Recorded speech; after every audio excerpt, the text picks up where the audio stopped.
Hey, what's up, guys? This is Brandon, and I'm here today, still up north for say in Wisconsin at my in-laws cabin, and I am on a journey.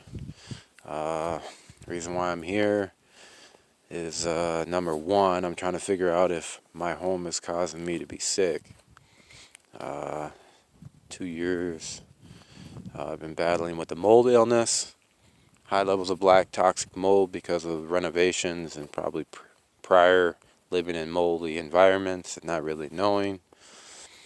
But the reason for this video, and you might not be able to see me that great, I am just using my crappy LG phone, but I wanted to be real, no edits, nothing. So trying to get my glove on real quick. Like I said, this video is as real as I can be. People want to see real people, and this is what you got. I've been walking for like an hour. Really nice area. Pretty much, if you want to call it, the winter wilderness. These are just basically abandoned homes, if you want to say. No one's here right now. There's not a lot of people here because they're probably snowbirds. But wanted to kind of tell you my testimony. I've been doing some soul searching, and so where should I start? Well, I'm going to start back when I was a young kid. And living in my grandparents' basement with my parents and my 3 sisters in one bedroom. And I remember my dad drinking a lot, being an alcoholic, and my grandpa chasing us throughout the home. He had a temper issue. I remember my 3 sisters being super wild. 2 of them ended up going in and out of jail. One was pretty bad. She used to beat my grandpa and attack my mom and things like that. And I grew up seeing that, as well as my dad being an alcoholic. But I remember there was like this curiosity of God. My grandparents were both Christians, not always following the path, but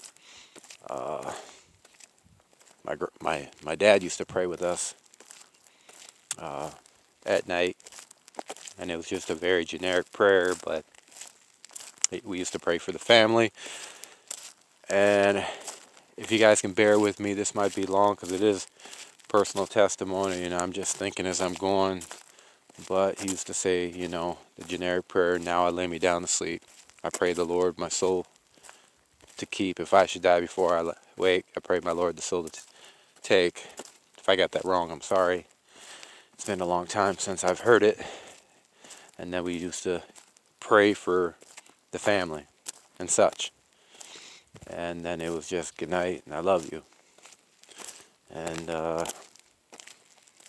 remember as I grew up, still young, living in that home, my dad used to talk a lot about like Nostradamus and prophecies, and watching like documentaries and National Geographic books and stuff about volcano eruptions and things like that. And but so that was always put in my mind, and I kind of always seen God as like someone to fear. Didn't really know him, or didn't really go to church. Maybe I was taken there a few times, but my parents didn't go, so it was an easy way out for us as kids. And as I was growing up, I remember I would have these vivid dreams, quite a bit. I have a lot of vivid dreams, and very colorful, like it was real as day. And I remember having dreams a lot about the one specific one. I could just break it down. I had to been like 8, maybe 10 years old. And the dream was I was sleeping and woke up, and it was like it is now, bright. Sky was blue, little bit of clouds, not many. And I fell asleep in one of the upper rooms of the home. I used to sleep in my grandmother's bed with her quite often as a kid, which, anyways. And I woke up in my dream, but I was like awake, I thought. And I was in the other room, and the entire ceiling was gone. And there was Jesus, that at that time I had no relationship with, if you want to say. He had his arms out. And the sky was behind him. I believe he was in white. He had his arms out. And he was just like looking at me, watching me. And it was just like super clear as day. And it just felt like at that point, I just kept on having more dreams about God and things like that. But I felt deep in my soul like there was more to life than just what the life I was living. And then moving forward, I would have dreams about bombs and stuff and choices to go to heaven or hell. And persistently, constantly, I used to have night terrors too. I used to have a lot of bad dreams. I used to have these dreams. I used to have dreams about flying and things like that. Very vivid. I don't know if it had anything to do with my Native American background. But anyways, so that being said, as I grew up, things started changing for me. I was the good kid at one point, and my sisters started getting out of the home, and I started becoming rebellious. We moved into our new home when I was in 5th grade, went to a different school, and still was a good kid. And then things kind of changed a little bit as my parents got divorced when I was like 15. Dad moved out. I was pissed, mad at life. I couldn't really explain my feelings too well, and just didn't know what was going on. I just knew I was mad. I knew there was something off. Obviously my dad left, my parents got divorced, my whole life structure thing just changed on me. And I remember just breaking stuff all the time, using my fists, punching, putting holes in walls at our home, And, a little bit prior, which I just forgot, I could even go back, but there was pornography presented to me as a young man when I lived at my grandparents' by some kids up the block, and even my dad himself had stuff in his dresser drawer, like a lot of kids my age. I'm not a kid anymore, but and I would dig through that and look through that and be curious and watch things, and sometimes watch the fuzzy TV and you could see little pictures, and that stuff never leaves your mind. It truly doesn't. It becomes habitual thoughts. They never leave. And so moving forward, we're living at that home. My parents are fighting. They ended up getting divorced because my dad was an alcoholic. My mom wanted to leave him. They were together for 20 some years. And I was pissed, and my dad was buying us alcohol, buying me and my friends alcohol at age like 14 years old, and, listening to anything and everything, rap, this, that, and the other. Don't get me wrong, I still like rap, but it's not that type of hip-hop. It's Christian. And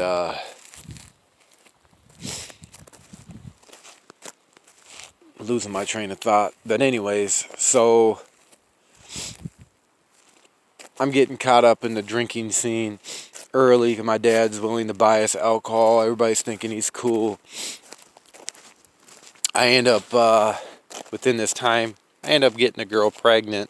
I'm playing football, and ninth grade, I get a girl pregnant, right? And I'm freaking stupid, you know? I'm 16 years old, jealous young man, don't have a head on my shoulders, just athletic, popular, angry. I can't even say popular. I was more like a lone wolf. I had a few main guys, and people just feared me because I was always angry. And but she ended up having an abortion, you know, and she called me after the whole ordeal was done, and I asked her how it felt. And because, man, I was just stupid. Wasn't thinking about anybody but myself. I was living in the world. I was in the world and living in it. And the world was in me. My flesh was corrupted. And that was kind of like a downward spiral for me. As my parents got divorced, getting the girl pregnant, drinking. I started smoking weed.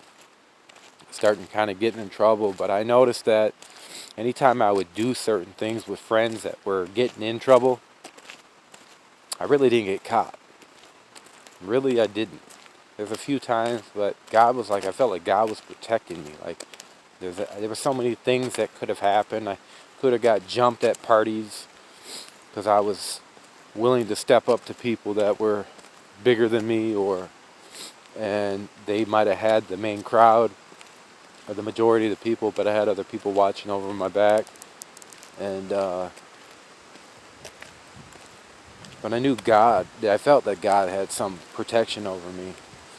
So long story short, I ended up getting kicked out of my mom's house because I told you I was breaking things.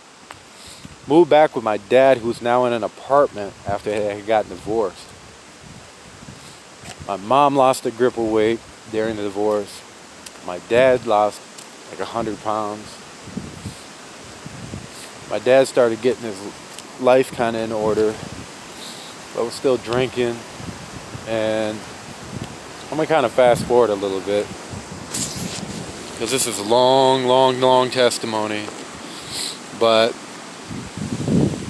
I'm living in his apartment. I'm still doing the same thing.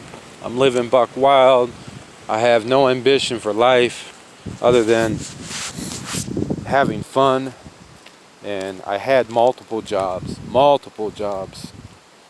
I always had a job, but never held it for that long, just because I didn't have the attention span, nor did I have the mind of just being devoted, something like that. I was always just aggressively working out, and I always felt that I needed a girlfriend. And there was something deep in my soul, and I really think I was seeking after God.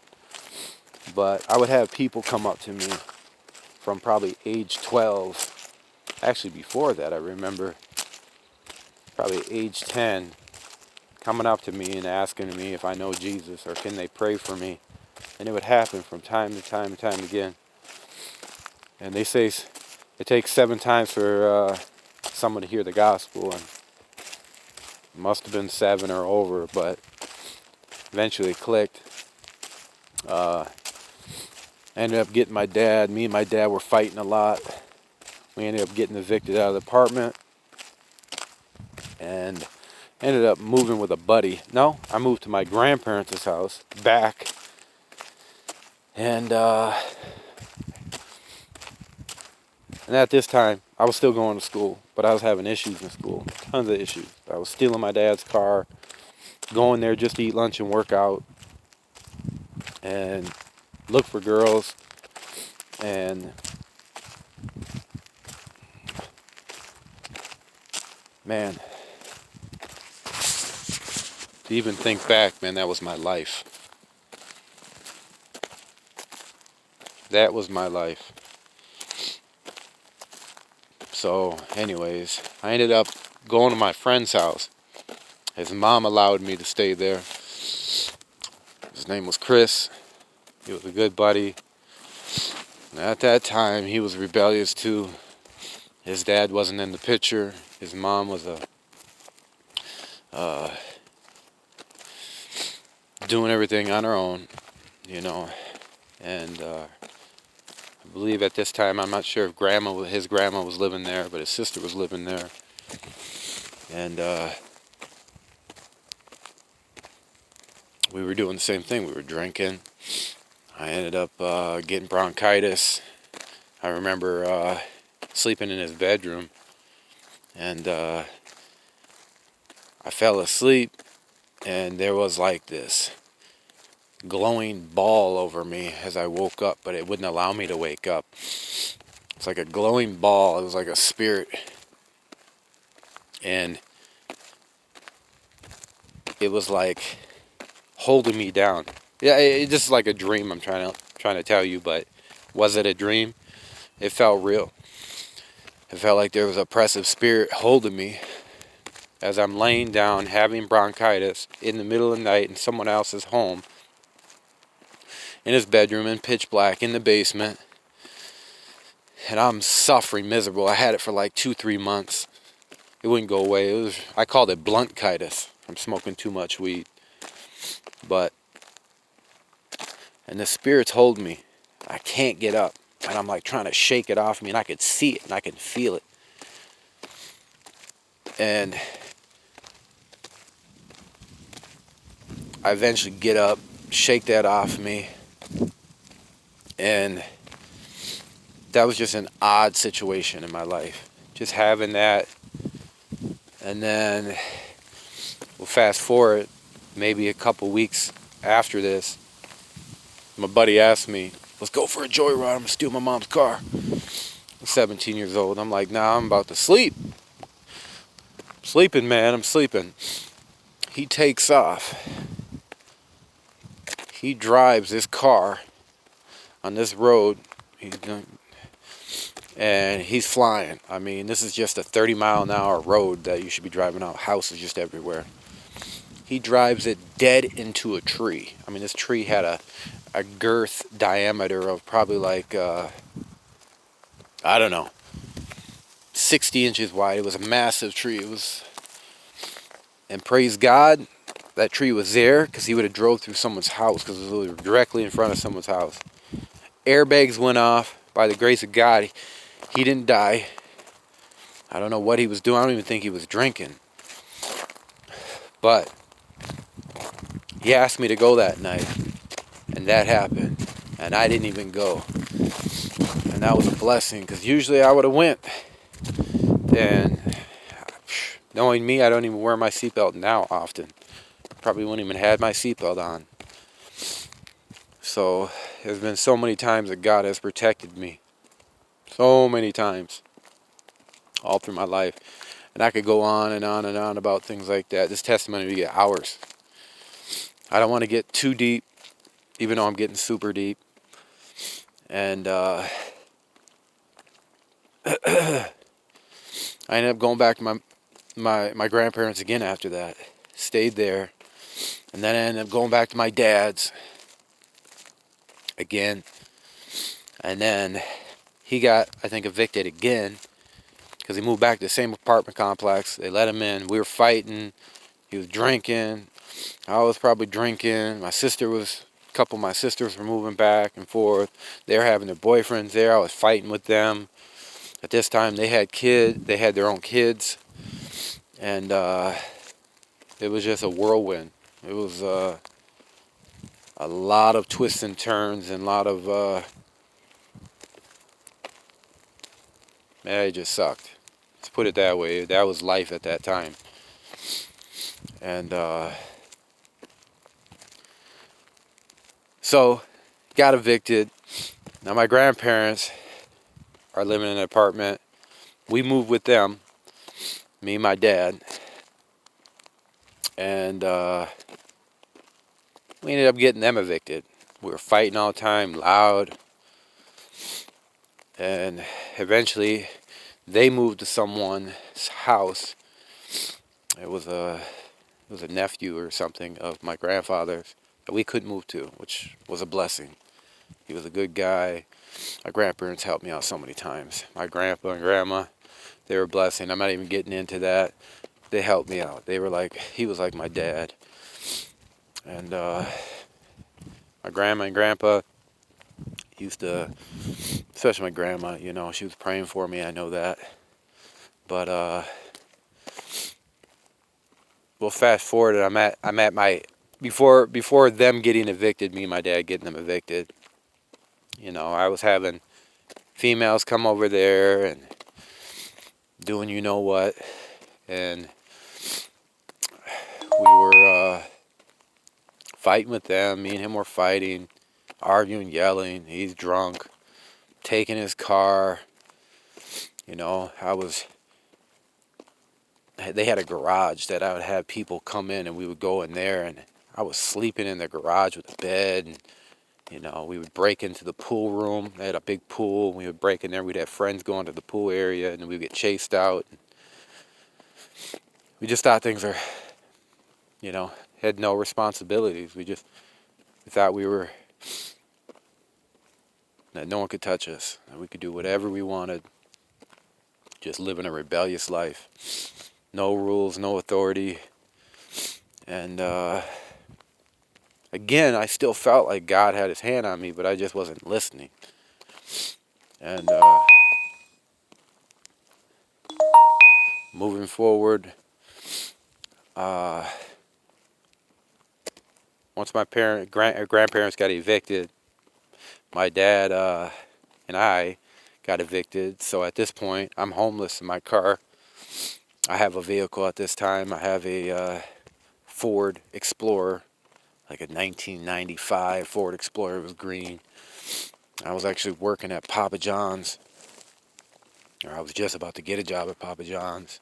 I ended up working there for 3 years. It was one of the best jobs I had. Kept me motivated. I was grinding, you know, trying to deliver those pizzas as fast as I could and make that money. But we'll get to that. And my dad was homeless. He was actually sleeping in his vehicle at the same apartment complex that they had gotten evicted at. And of course, he was drinking in his vehicle, left his keys in the ignition, and ended up getting a DUI even though he was in the back seat. But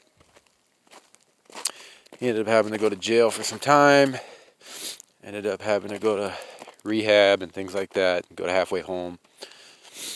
Well, at this time, I'm homeless. I'm homeless for about 9 months. In summer and in winter. So I got to experience both seasons in Minnesota. And at this time, that's when God was getting his hand on me. That's when he was breaking me. Experiencing anxiety and all these things. Praying. You know, I quit school. I was done at that point. I was done. Didn't graduate. Ended up walking out at 11th grade. Early in 11th grade. And at this point, I actually have a girlfriend. Pretty serious. I was with her for a while. And, but I'm living in this vehicle. I'm going to hotel parking lots. I'm going to back of the woods by warehouses just to hide out on farmland. I'm sleeping at a church parking lot. And I get harassed from time to time from police. Can't sleep here. What are you doing? And, you know, just trying to sleep. You know, work, do my thing, see my girlfriend, sleep. And, you know, not trying to cause any issues. The old friends and everything, I'm not even talking to anymore. Everybody's saying, you know, I'm done with school. I'm not dealing with anybody. Dealing with just a handful of people. And very few. Like I said, I didn't have a lot of friends. Well, God is breaking me. I'm praying all the time. I sucked at school. I didn't have a uh, attention span for that. I was just dealing with so much at home and didn't enjoy it. But my back is sore. I've probably been walking 4 or 5 miles up and down hills. But I'm homeless. I'm crying out to God. I'm praying. I'm working at Papa John's. I have this girlfriend. We're serious. And I have a sister at this point, my oldest one. I mentioned I had three. Two of them were pretty bad. This one had gotten her life straight, graduated. My other two sisters were in and out of trouble. They were just knuckleheads. And I love them. But anyways, I was just reaching out and crying out to God. And especially, I don't know, I was sleeping at this church parking lot. It was a Catholic church. And I remember just at night, they had this Mother Mary statue that was next to the church. And I'm not Catholic, I'm not Christian, I'm just seeking after God. I didn't know anything. And I would go up to the statue when no one was there, and I would get on my hands and knees, and I'd start crying, I'd start praying. And at this time, like I said, this is kind of expressing a lot, but I couldn't even read that well. Like, I'm like 19 years old at this time, and I couldn't even read. And I was praying and reaching out to God, and one day, I think it was raining now, and I came there, I didn't care, I was just broken. I'm homeless, still working, and I'm crying out to God. I have this anxiety, and I go up to this Mother Mary, and behind the Mother Mary statue was this little book, and it was a kid's book, but it was like prayers, just very simple, simplistic words, very, like a third grader could read. And to me, it was like a starting point. It was God, like, teaching me. So I started reading that book. I don't even know where that book is now. But I started opening up the Word. But primarily, I started listening to Christian music. I had mentioned that when my other sisters, my oldest one, had gotten her life on track, and she became a Christian, and she was telling me about God, and I ended up started reading the Word. Uh, Primarily because of circumstances in my life, but she was part of the testimony. Uh, Christian music she was listening to, which motivated me to listen to it. Same with my grandma, motivated me to listen to some Christian music, and some other people at Papa John's. That there was this guy named Josh who ended up getting out of the Marines, and he ended up giving his life to Christ, and he ended up getting baptized. And I knew I wasn't baptized, and he got baptized uh, while he was working at Papa John's. Right when he got out of the military, he knew he needed to get his life right. And me and him hit it up. He was listening to Christian music, and he was listening to a guy named James McDonald with Walk in the Word, and some other Christian ministry, probably Greg Laurie. And so I don't know if at that time I was listening to it too, and I didn't quite understand it. I was just like trying to understand what they were talking about, and theology, and you know,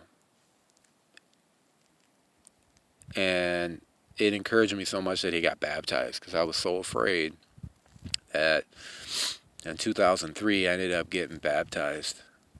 I ended up dedicating my life to Christ, and I ended up getting baptized at Brooklyn Park Evangelical Free Church. And I was with my girlfriend at the time, and we were, doing things that we shouldn't have been doing. And I wanted to kind of sustain from doing that. So I would kind of hold back and hold back, even though we would fall short. My heart was trying to be right. I was really trying to just be right. She'd be listening to KDWB or whatever, and I would switch up the radio station out there and put some Christian music on. She wouldn't necessarily like that, and kept on doing it and doing it and doing it. And eventually I think it started sticking with her. And things started changing, man. I started ministering to my friends that I used to hang out with and do the wrong. And I started realizing that those guys that I was friends with didn't want to have anything to do with me. I was preaching. I was speaking another language. I was like doing sign language that they didn't understand. And God got a hold of my heart, and He put a passion in me and a desire, and this wasn't the same Brandon. The guy that was down, he wanted to fight and wanted to not fight them, but wanted to fight sometimes.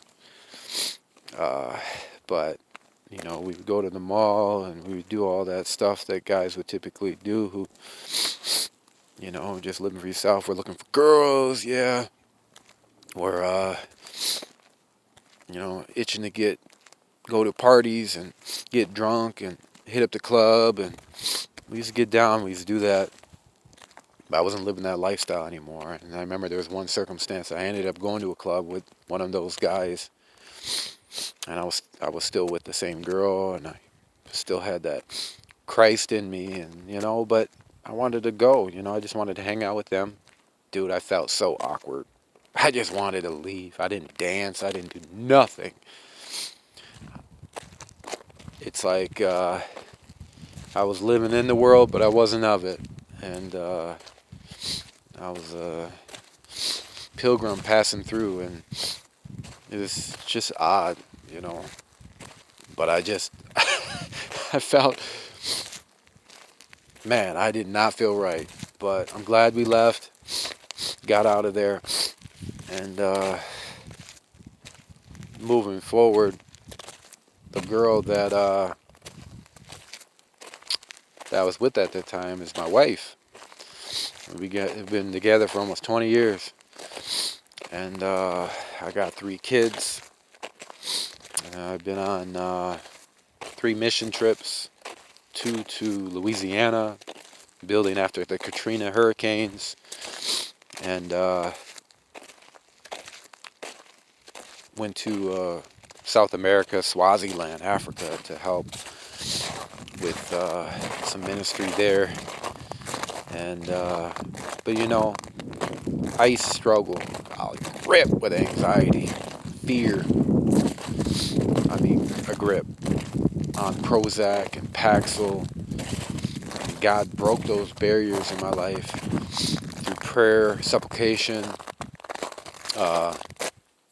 wisdom. I mean, God says that my people will die for the lack of understanding and lack of knowledge. And I believe that a lot of it, I used to eat a grip of food coloring and candy and carcinogens and things like that, and gummy bears, and one day it dawned on me after my heart was racing. I'm just talking about anxiety, but in general, we do die. He said, my people will die for lack of knowledge, and that goes a long way. I mean, people die every day from getting lung cancer, I'm pretty sure, and getting cancer in general because of the stuff we expose ourselves to. And I was exposing myself to toxins. It was a red 40. I was allergic to it, and I was eating the stuff every day. I loved it. I was addicted to that stuff. Gummy bears and Swedish fish. Well, as soon as I took a bite of that food, my heart started racing. I started getting anxiety and anxious. So I started Googling. Thank you for Google. But I was Googling all the ingredients in the bag. Found out that red 40 was a carcinogen, which is like oil. It's like super bad for you, toxin to your body. And for me, it was really bad because I would get anxiety, and it would cause this fear and social anxiety. And am I perfect now? Nah. But so, with that being said, I'm on this journey. I just wanted to share this testimony. I could go on and on and on, and maybe I'll share more from when I got married. But I wanted to share some of the early years, and this is for myself too. You know, I was walking for an hour, just heart searching, and seeking after God and seeking after this next journey that I'm on. I've been a contractor for quite some time, just say 10 years, and I've been remodeling bathrooms for about 15. And I got this, like in the beginning I said, this mold in my body, and I feel like God's telling me to go a different route, even though I'm good at it. But do I have a passion for it? Not like I used to. The guy that was working for me ended up stepping away, which changes things up too. And he was working with me for about 2 years. We were grinding these bathrooms out, and I take pride in my work, and I love taking care of the client. And I still want to do a good job for people, and that might just be in a different way, shape, or form, that I'm not exposed to these toxins, mold. And I believe I am actually allergic to it, genetically have like a genetic thing in my body that causes me to be allergic, because I'm allergic to penicillin, which I knew that, but I didn't really put two and two together. Mold is like an antibiotic, and started building up too much in my body, and now I feel like I'm hypersensitive. But guys, this is a long video, 37 minutes. I hope someone got something out of this. All I know is that this life is a journey. There'll be ups and downs. There'll be ins and outs. There'll be turns and twists. But God does have something for all of us. We all have crap in our lives that, make us want to do the wrong thing at times. There's still times I just want to be like, yeah, I'm just going to drink or something. Once in a while I'll drink like a small thing. I mean, 1 beer, 2 beers, and they're gluten-free. But conviction sets in, and I don't feel condemned because I'm not abusing it.